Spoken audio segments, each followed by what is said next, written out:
ये कि श्रेया खुद चल के होटल गई है। अफवाह सोशल मीडिया पे, हम अभी जितना भी बात करेंगे बता दें, सोशल मीडिया पे उस बच्ची का छवि काफ़ी ख़राब किया जा रहा है, उनकी माँ का छवि ख़राब किया जा रहा है। उस तमाम मुद्दे पे बात करना काफ़ी ज़रूरी था, इसीलिए हम सारे अफवाह को लेकर के ग्रामीण से बात करेंगे।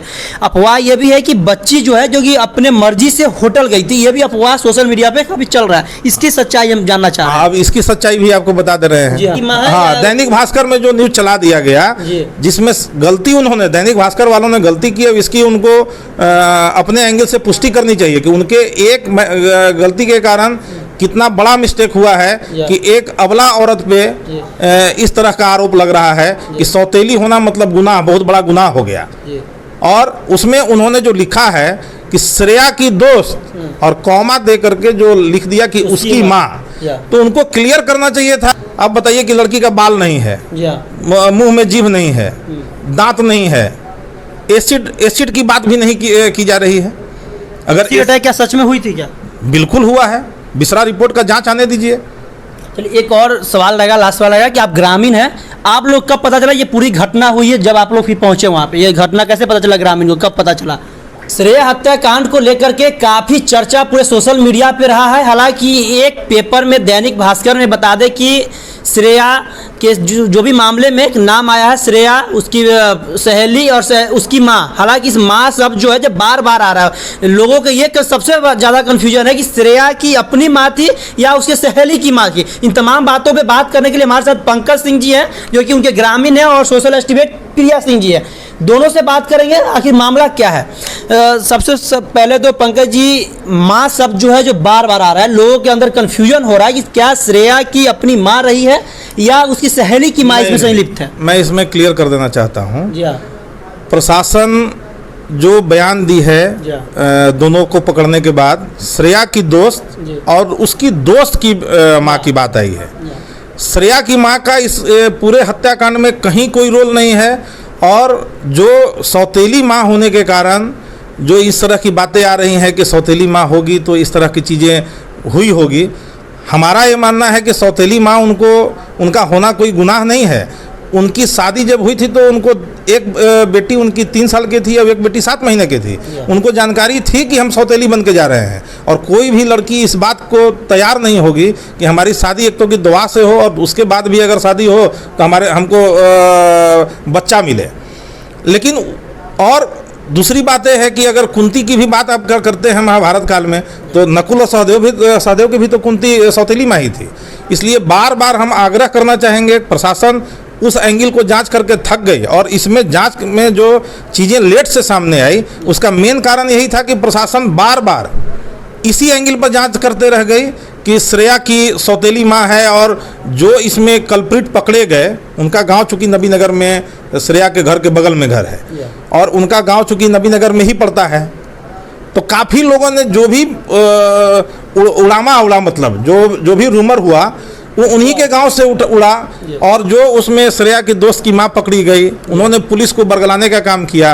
उन्होंने बोला कि श्रेया और कहीं जाकर के बात नहीं की, उन्हीं से जाकर के बोली कि हमारी मां बहुत मारती है और काम कराती है, जबकि ऐसा कोई प्रूफ, कोई बात, कोई व्यवस्था सामने नजर कभी नहीं आई है। दूसरा अफवाह ये भी फैल रहा है कि ये 16 साल उनका उम्र था बच्ची का, और उसका बॉयफ्रेंड था। ये भी पूरी तरीके से सोशल मीडिया पर फैल रहा है। इसकी सच्चाई क्या है, सो बताइए। नहीं, देखिए, बॉयफ्रेंड का जानकारी किसी को पहले नहीं था। मोबाइल चैटिंग और मोबाइल के बातचीत से बॉयफ्रेंड कहिए या साथ पढ़ने वाला, आज के डेट में कोविड स्कूल कॉलेज में लड़का लड़कियां साथ जाती है, उठती है, बैठती है, पढ़ती है। इसमें तो कोई, अब उसको कोई घटना घट जाए और किसी से जोड़ करके बॉयफ्रेंड गर्लफ्रेंड बना दे, तो ये तो आपके सोचने और समझने पर है। तब तो लड़कों को कोविड में जाना नहीं चाहिए, क्योंकि जो भी लड़का लड़की अगर बात करेगा तो आप उसको बॉयफ्रेंड और गर्लफ्रेंड बता देंगे, जो कि हमारे समझ से उचित नहीं है। और अगर ऐसा है तो क्या लड़की सिर्फ और सिर्फ उसी दिन बात की थी बॉयफ्रेंड से, कि उसके पहले भी बात की होगी? इसका भी तो सबूत प्रशासन को देना चाहिए। अब मोबाइल चैट में जहाँ तक बात हो रही है इस घटनाक्रम के उजागर होने का, तो इतना समय जो लगा सिर्फ सौतेली माँ और इस पे जांच करने के क्रम में, बॉयफ्रेंड के एंगल पर जांच करने में प्रशासन चीज़ों से दूर रही और मेन कल्प्रिट बचते रहे इतने दिन तक। इसीलिए इस घटना में 18 दिन के बाद खुलासा हो पाया। ये अफवाह तो ये भी है कि श्रेया खुद चल के होटल गई है। अफवाह सोशल मीडिया पे हम अभी जितना भी बात करेंगे बता दें, सोशल मीडिया पे उस बच्ची का छवि काफ़ी ख़राब किया जा रहा है, उनकी माँ का छवि खराब किया जा रहा है। उस तमाम मुद्दे पे बात करना काफ़ी ज़रूरी था, इसीलिए हम सारे अफवाह को लेकर के ग्रामीण से बात करेंगे। अफवाह ये भी है कि बच्ची जो है जो कि अपने मर्जी से होटल गई थी, ये भी अफवाह सोशल मीडिया पे काफ़ी चल रहा है। इसकी सच्चाई हम जानना चाह रहे हैं। अब इसकी सच्चाई भी आपको बता दे रहे हैं। जी हाँ, बबलू चंदा गेस्ट हाउस जी हाँ। और बबलू चंदा ब्यूटी पार्लर, जी हाँ। दोनों का दीवार एक है, दोनों एक ही पटीदार हैं। ठीक। और जो बबलू चंदा गेस्ट हाउस बगल में है, और चूंकि बगल में उसकी दोस्त जो है और उसकी माँ जो ब्यूटी पार्लर चलाती है उसका घर है, तो चल के तो स्वतः ही गई, लेकिन वो गई अपने सहेली के पास। बबलू चंदा जो ब्यूटी पार्लर था उसके यहाँ सहेली कोई थी क्या? हाँ, सहेली है, जो कि उसी की माँ पकड़ी गई है। उसी की माँ का कंफ्यूजन लोगों को हो रहा है कि जो दैनिक भास्कर में जो न्यूज चला दिया गया, जिसमें गलती उन्होंने, दैनिक भास्कर वालों ने गलती की है, इसकी उनको अपने एंगल से पुष्टि करनी चाहिए कि उनके एक गलती के कारण कितना बड़ा मिस्टेक हुआ है कि एक अबला औरत पे इस तरह का आरोप लग रहा है कि सौतेली होना मतलब गुनाह, बहुत बड़ा गुनाह हो गया। और उसमें उन्होंने जो लिखा है कि श्रेया की दोस्त और कॉमा दे करके जो लिख दिया कि उसकी माँ, तो उनको क्लियर करना चाहिए था कि श्रेया के दोस्त की माँ। अब उनकी माँ में आप लोग से लेकर के बहुत सारे लोगों को इस बात में कंफ्यूजन हुआ है। सोशल मीडिया पे उनकी माँ को भला बुरा कहा जा रहा है, उंगली उठ रहा है उनके माँ के ऊपर। नहीं, ऐसा नहीं होना चाहिए। मैंने आपको उदाहरण भी दिया कि कुंती के बेटे भी नकुल सहदेव कि कुंती सौतेली माँ थी, और सौतेली माँ कोई बनने के लिए जब तक जाने नहीं तो बनने के लिए तैयार हो जाए, ये संभव नहीं है। लड़कियों के लिए बहुत बड़ा, किसी भी औरत के लिए ये बहुत बड़ा डिसीजन होता है। और किसी को भी अगर उनको जो लड़की मरी, जिस समय उनकी शादी हुई थी, लड़की 6 या 7 महीने की थी, तो 6 अगर उनको मारना ही रहता तो 6 या 7 महीना में उसके साथ गलत करना चाहिए था। इस 16 साल बड़ा करके जब अब शादी विवाह का उम्र हो गया, तब कोई उसके बारे में सोचेगा। यही तो कारण है कि आप प्रशासन बार बार गलत दिशा में जांच की, और जो उसके दोषी थे प्रशासन के हिसाब से, हम अभी भी इस बात को नहीं मान रहे हैं कि दोषी जो पकड़े गए हैं, अभी और भी लोगों का नाम आना चाहिए। आखिर 18 दिन बाद 2 ही व्यक्ति क्यों आ रहे हैं? इसमें और भी लोगों की संलिप्तता हो सकती है। दूसरी बात, इसमें प्रशासन के द्वारा जो ये बताया जा रहा है बार बार कि लड़की चल के तो गई, लेकिन अपने दोस्त के घर गई। अब बबलू चंदा होटल था, वो दोस्त ने चूंकि रात में मैसेज किया है कि हम भी सुबह चलेंगे, तो सुबह चूंकि लड़की मोबाइल रखती नहीं थी, अपना घर से निकली, उसके घर चली गई, और उसके घर पर लड़की और उसकी माँ, तो उसकी दोस्त और उसकी माँ आई नहीं थी। अब बगल में चूंकि उनका गेस्ट हाउस था, अब आगे का घटना क्या घटा ये तो प्रशासन जानेगा और ईश्वर जानेगा। आगे की घटना के बारे में तो ये कहा जा रहा है कि होटल अपने मर्जी से गई, होटल गई, उसका बॉयफ्रेंड था और होटल के 2 मालिक थे जो दोनों सगे भाई, तो वो लोग मिलके पहले उनके साथ गंदी हरकतें की, उसके बाद गर्दन दबा के मार के फेंक दिया गया। बात तो ये चल रही है। अपने से अगर जाती कोई भी लड़की, जब अपने से होटल में जाएगी तो उसके फिर हत्या क्यों होगी? लॉजिक है? नहीं, लॉजिक, आप लॉजिक बताओ ना। और हत्या तो इसलिए कर दिया गया क्योंकि वो लड़का हो सकता है, वो 2 और होटल मालिक तो थे, 2 होटल मालिक का मन बदल गया होगा, गलत करने के बाद देखा जब हम फंस जाएंगे, इसीलिए मार के फेंक दिया। जब होटल खुद चल के गई तो इसमें बहुत बड़ी बात तो नहीं होनी चाहिए थी। जब होटल कोई भी लड़की अगर खुद चल के जाएगी तो उसकी हत्या होने जैसी पोजीशन तो नहीं आती है। वो अपने ये एकदम गलत है। अगर लड़की खुद चल के गई, पुलिस के जो जांच हुआ है, हम लोग पूरी तरह से संतुष्ट हैं, कोई दिक्कत नहीं है। अपराधी को उन्होंने पकड़ा, और भी अपराधी इसमें पकड़े जाएंगे ऐसा प्रशासन के द्वारा बोला जा रहा है। अब बताइए कि लड़की का बाल नहीं है, मुंह में जीभ नहीं है, दांत नहीं है, एसिड की बात भी नहीं की जा रही है। अगर क्या सच में हुई थी क्या? बिल्कुल हुआ है। बिसरा रिपोर्ट का जांच आने दीजिए। अभी तो हम तो बार बार प्रशासन से यही कहेंगे, कोई भी दोषी इस पूरे प्रकरण में बचना नहीं चाहिए, और कोई निर्दोष फंसना नहीं चाहिए, चाहे निर्दोष कोई भी हो। निर्दोष को फंसाना नहीं है, और कोई भी दोषी इस पूरे केस में बचना नहीं चाहिए। आप ग्रामीण हैं और अभी भी इस बात पे संतुष्टि नहीं है कि जो अभी तक जो रिपोर्ट आई है उससे आप संतुष्ट नहीं? नहीं, ये 2 पॉइंट पर हम लोग संतुष्ट नहीं है। लड़की जब स्वयं चल के गई अपने दोस्त के पास गई, वो नहीं थी उस दिन, थी उसकी दोस्त। और उसके 1 दिन पहले जब लड़की जाती है, 1 दिन पहले लड़की समय से कोचिंग पहुंच गई, दूसरे दिन भी समय से कोचिंग पहुंचने के लिए एकदम टाइम से निकली है लड़की। और चूंकि दोस्त से मैसेज के थ्रू बात हुआ कि भाई हम भी कल सुबह चलेंगे, और सुबह चलने की बात कह करके जब घर पे पहुंचती है, घर पे ताला बंद है और उसके बगल में गेस्ट हाउस है, एक ही दीवार है दोनों का। अब क्या हुआ? ये तो जब जो फिर होटल पहुंची कैसे बच्चा, होटल तो कमरा तक कैसे पहुंची? अपने अब तो यही तो बात है कि तो प्रशासन को खोजने की जरूरत है कि कैसे होटल में कैसे चली गई, बगल में गई और बगल में ताला बंद देखी तो होटल में कैसे चली गई, ये तो प्रशासन बताएगा। इसको हम लोग कैसे बता सकते हैं जब हम प्रत्यक्षदर्शी नहीं हैं, हम लोग कुछ देखे नहीं हैं। हम लोग तो पुलिस प्रशासन के जांच पे संतुष्ट हैं, अभी जाकर के संतुष्ट हुए। उनकी माँ खुद बोली हैं कि नार्को टेस्ट करा लीजिए, हमारा नार्को टेस्ट करा लीजिए सीबीआई जांच के लिए।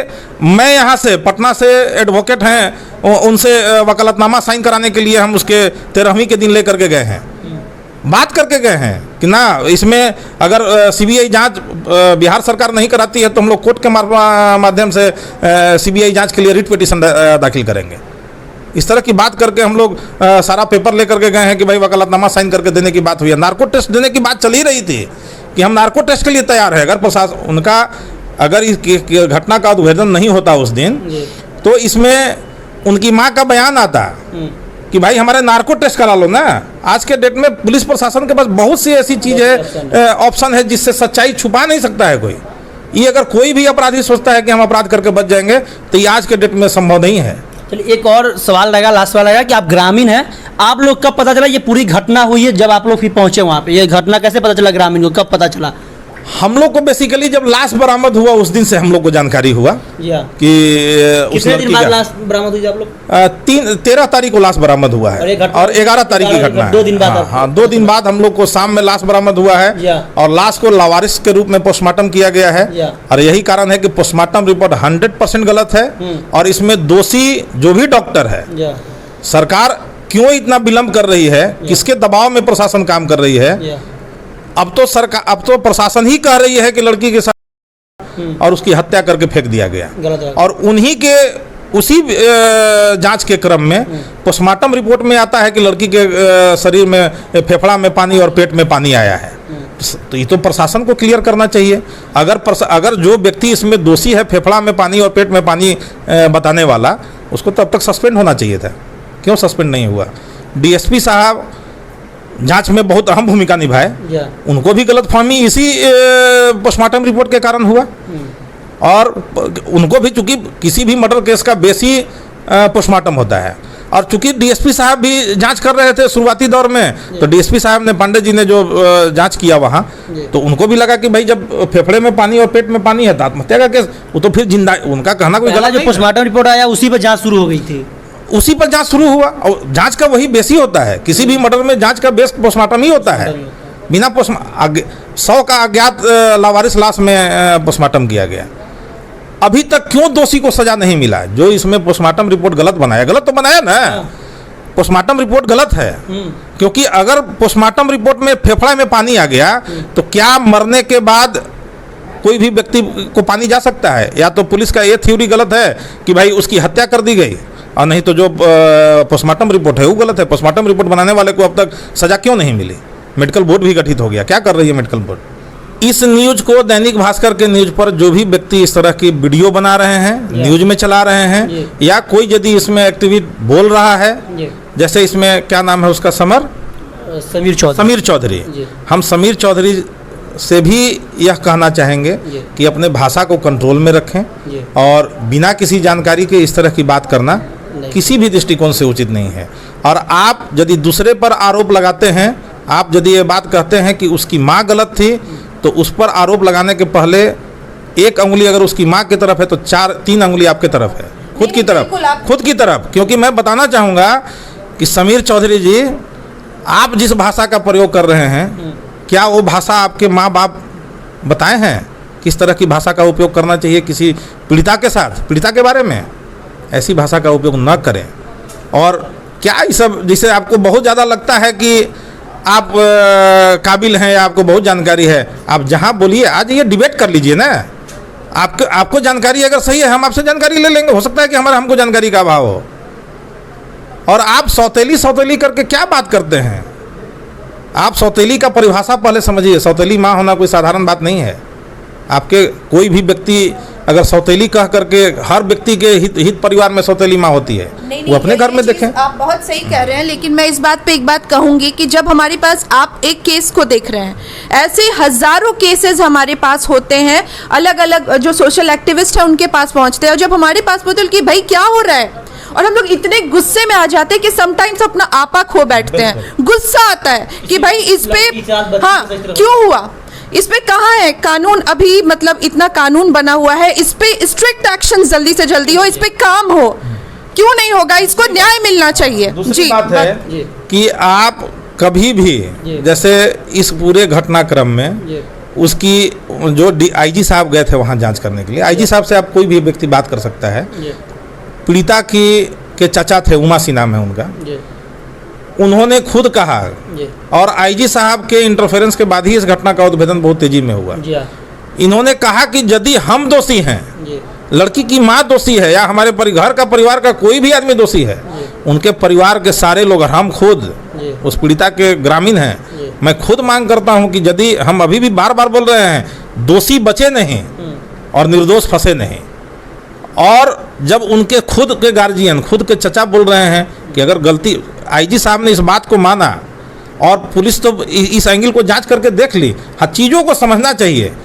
हम दूसरे मैडम की बात से हम सहमत हैं, बहुत सारी घटनाएं घट रही हैं, अपनी माँ भी अपने बेटे को मार दे रही है, सही बात है। अपना बाप बेटा को मार दे रहा है, बेटा बाप को मार दे रहा है, लेकिन इस घटना में ऐसी कोई घटना नहीं घटी है। इसमें कुछ चीज़ों को एकदम क्लियर कर लीजिए कि ऐसी कोई घटना नहीं घटी है जिसमें इसकी माँ का, परिवार का या किसी दूसरे व्यक्ति का हाथ है।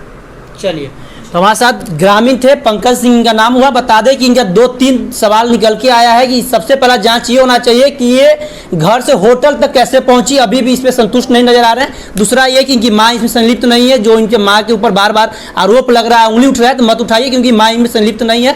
और एक सवाल और रहा है कि बाल पर जो तेजाब फेंका गया, शरीर पर तेजाब फेंका गया, ये कहीं भी किसी रिपोर्ट में नहीं दर्शाया जा रहा है प्रशासन के द्वारा, तो इस पर भी पूर्ण रूपेण गहरी जाँच होनी चाहिए। बाकी जी हाँ, बिसरा रिपोर्ट पहले आया, जब तक बिसरा रिपोर्ट नहीं आए तब तक इस पे अभी तक कोई सोशल मीडिया में या कहीं पर भी इस पे अभी बिना आधा जानकारी बिना आप वीडियो मत बनाइए, तब तक देखते रहिए। धन्यवाद। और न्यूज़ पोर्टल वाले भी थोड़ा सोच समझ करके ही डाले कुछ भी।